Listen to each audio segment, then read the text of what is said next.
we're talking about who we are, what we are, people tend to have a lot of ideas about that.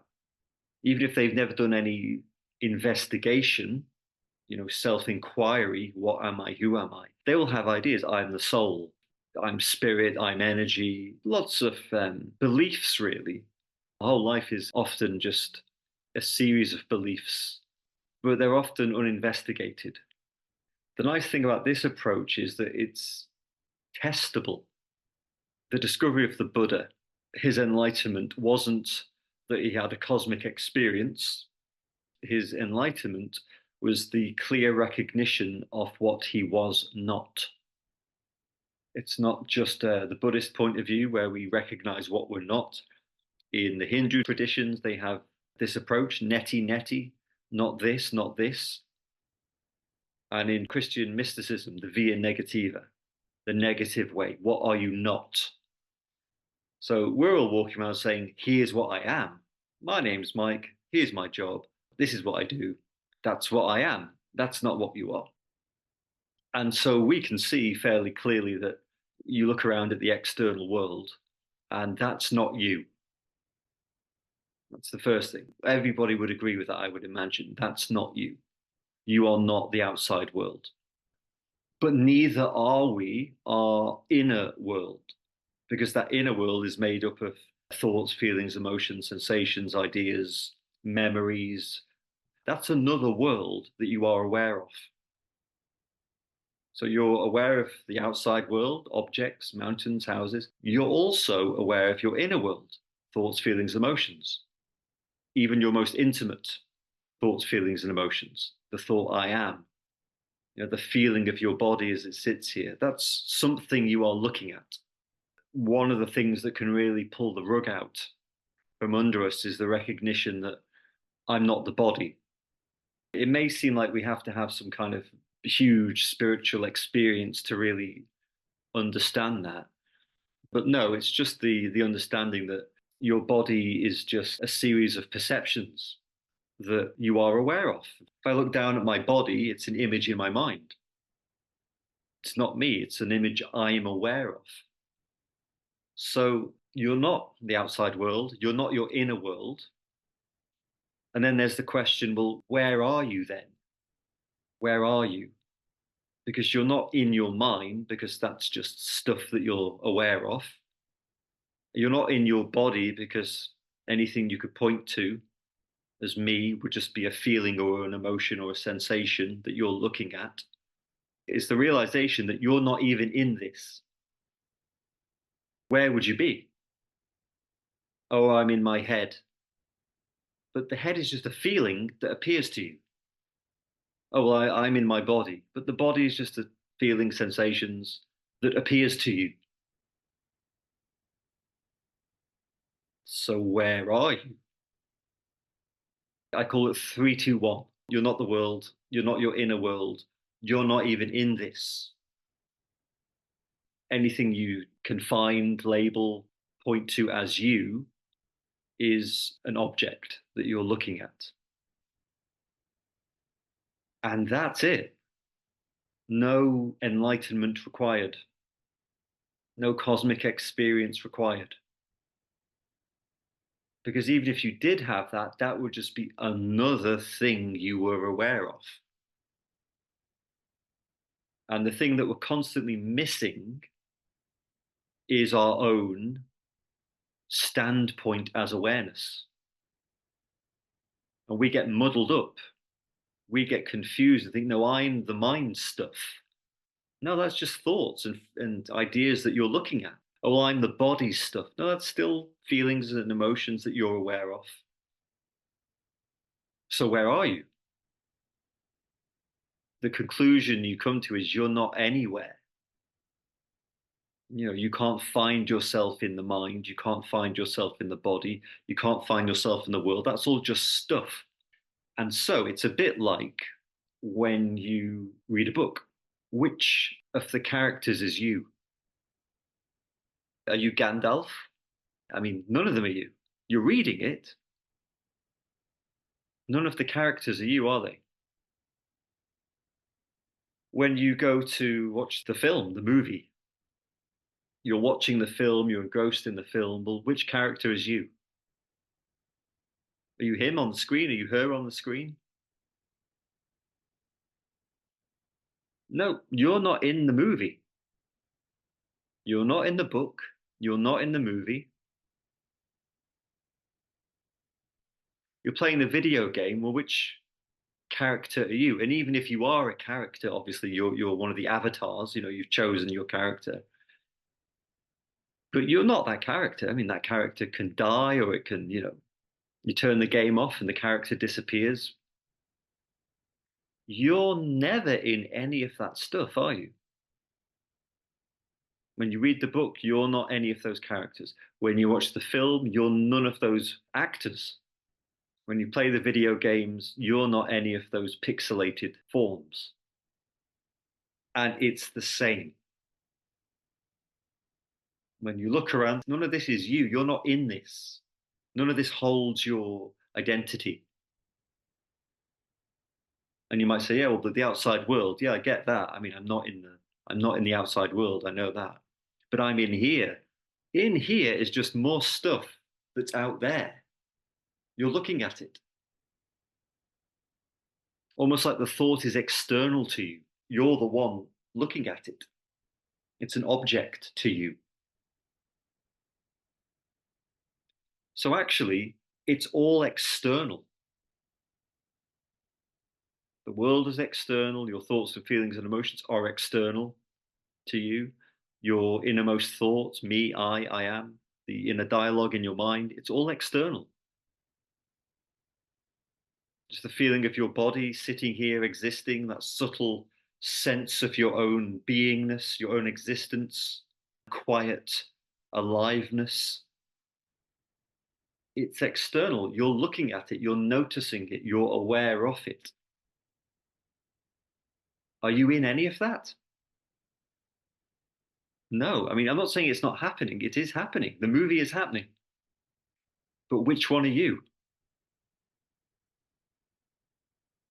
It would be like if you're reading the book, saying, well, no, I am Gandalf. I'm going to find Gandalf in the book and prove that that's me. So he's not in that word. Maybe he's in the paper. I'll tear up the paper. Now, maybe he's in the book somewhere. Gandalf's not in the book. Or maybe, oh no, I'm him on the screen in the movie. That's me. So you run up to the screen and you try and grab the images. And everyone's throwing popcorn at you. It's a screen with images on it. There is no person in there for you to be. Or the video game. That is me. I'm in control of that person. That's me. That pixelated person is me. That avatar I created. Well, go in there and grab it and grab hold of it then if it's you. Well, you can't. It's a load of pixels in a screen. Does the character know what it's doing? Is the character aware in the video game? No, it's pixels. Are the characters on the screen in the movie, are they aware? Are they choosing what to do in the next scene? No, it's a film. It's just playing out. The actor can't suddenly decide to do anything that isn't in the film because it's all recorded. And the characters in the book, can they choose what to do next? No, they have no awareness. They don't have the awareness. Your thoughts, your emotions, your sensations, they don't have the awareness. You are the awareness. You're the knowing of that content. There's a really lovely story. I think it's in the Old Testament somewhere, but it's the story of Abraham when he was a young boy. And his father was a pantheist, like the Hindu. His father worshipped a whole range of gods and goddesses. And he owned a shop that was a bit like a shrine where you could come and you could buy statues of the gods to worship and honor and give offerings to. Whereas Abraham, young Abraham, was a monotheist because he's the father of, literally, he's the father of the Abrahamic religions. Judaism, Islam, and Christianity. They stem from Abraham. So he believed in or intuited there was one God, or maybe we would say one reality, which everything is included in. And so his dad said, "Oh, Abraham, I have to go away on business. I need you to look after my shop. Take great care because these statues are wholly sacred. They're statues of the gods. Look after them. I'll be back in a few days' time." Abraham smashes all of the gods in the shop and he leaves one god, and it's the biggest statue. He's been smashing them up with I don't know, a big stick or something. And then he puts the stick in the hand of the biggest god. So all the gods are smashed. There's one big god left, and he's holding the stick. A few days later, his dad comes back, walks into the shop, and he's pretty angry. As you would imagine, it's not just his shop, it's not just his statues. These are sacred. He can't believe what he's seeing. And he says, "Abraham, what's happened? Who did this?" Abraham points immediately to the big God holding the stick. And he says, "He did it." And the dad says, "No, no, no, no, no. He can't have done it. These gods have no power." Then Abraham says, "So why are you worshipping them?" See, that's kids for you. But it's a great story because he gets it, hits the nail on the head. Why are you worshipping it if you've just admitted it's just clay? Now, this is where it gets interesting. Because one way to look at this would be a more detached way. The world, the thoughts, the feelings, the emotions, all that stuff we've identified as me is clay. You're not in that stuff. You're not going to find your identity in the mind. You'll find thoughts, but that's not what you are. You're not a thought. You're the awareness of thoughts. You might think you're a certain feeling or emotion in the body, but no, what are you in that? Are you a sense of heat? Are you a sense of tension? Is that what you are? No, you're the awareness of those things. Oh, I'm the body. Well, are you a young body? Are you a healthy body? Are you an elderly body? Are you a dying body? Which body are you? Again, no, you're aware of all of those different bodies. It's just clay. You are already free. And it's not because you need to do something to become free, because you were never in that stuff to begin with. I mean, I would imagine, like me, you're looking at this screen now. I guess you can see yourself if you have your camera on. You're looking at yourself. You can see yourself. That's not you. And you think, no, that is me. No, that's a pixelated representation of you. If we turn the screen off, you don't disappear, do you? You just sat there at home thinking, where's everybody gone? That's not you. That is a pixelated digital representation of you. It's like looking in the mirror and thinking, well, that's me. You're not in the glass, are you? So this is the whole confusion. Awareness gets confused with its content and thinks, oh God, I'm Mike. I'm this limited small person in this big vast world. Rather than understand that, well, what I am is aware of the big vast world. I'm not in that. Therefore, what I am does not share any of the qualities of this separate body in a world. So there's the freedom. You were never in it. Relax. You're untouched. But the other way to view it is, of course, you make things out of clay. So this isn't just what you're experiencing now, the world, your body, thoughts, feelings, emotions. It's not just clay. Let's dismiss it. Let's get rid of it. Why would it be here? Does awareness make a mistake? Oh God, I created the content of the universe. Oh, I was supposed to stay empty and clear and spacious and uninvolved. It's not, and on the seventh day, God said, whoops, I wasn't meant to do that. I've just created time and an expanding cosmos. Oh, So the other way to look at it then is this is the flow of God.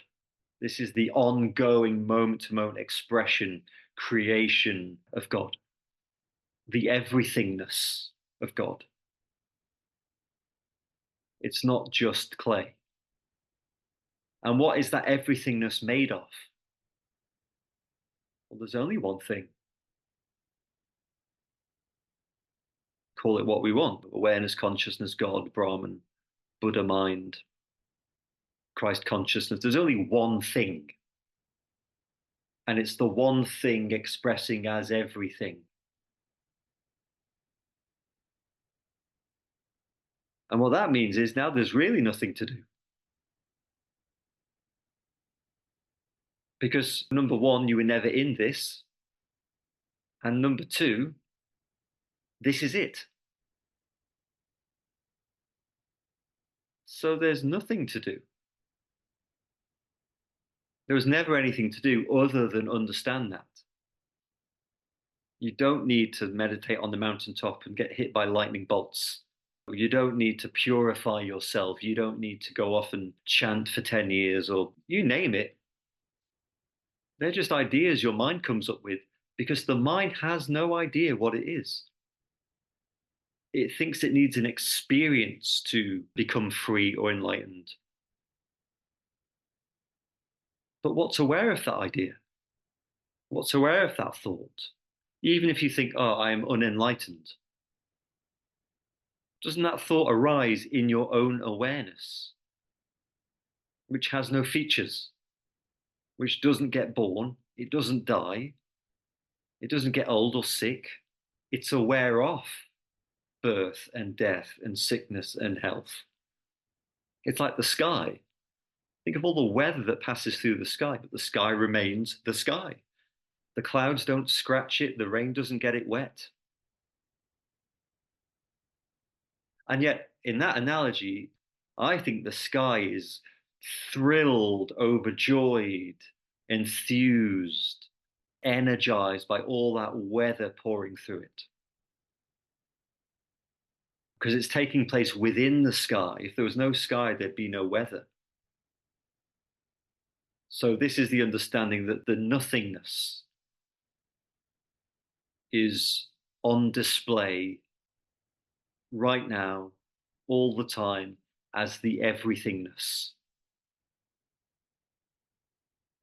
And we never needed to do anything for that to happen. It's always been that way.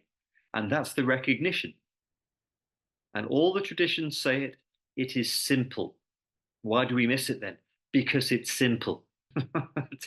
Because it's so simple, it's complicated for us, for the thinking mind.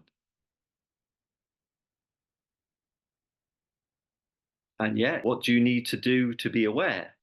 Nothing. It's your natural state. What do you need to do for the content of that awareness to move and shift and change? Nothing. It's happening all the time anyway. What do you need to do to become enlightened? Nothing. There was never somebody in the first place who needed to become enlightened. Well, I hope that makes sense anyway.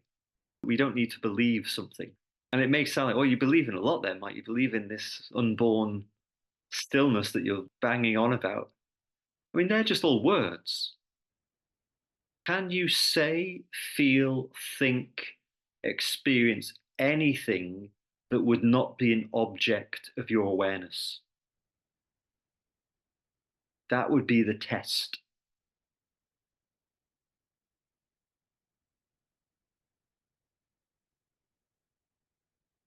The other one would be, what do you need to do to be aware? And the answer is, well, nothing. It's just here, isn't it? You're just aware now. What's your meditation technique? Which guru did you go to? I mean, it is silly. It is silly. But that's how simple it is. What we're looking for is what we are, not what we need to become.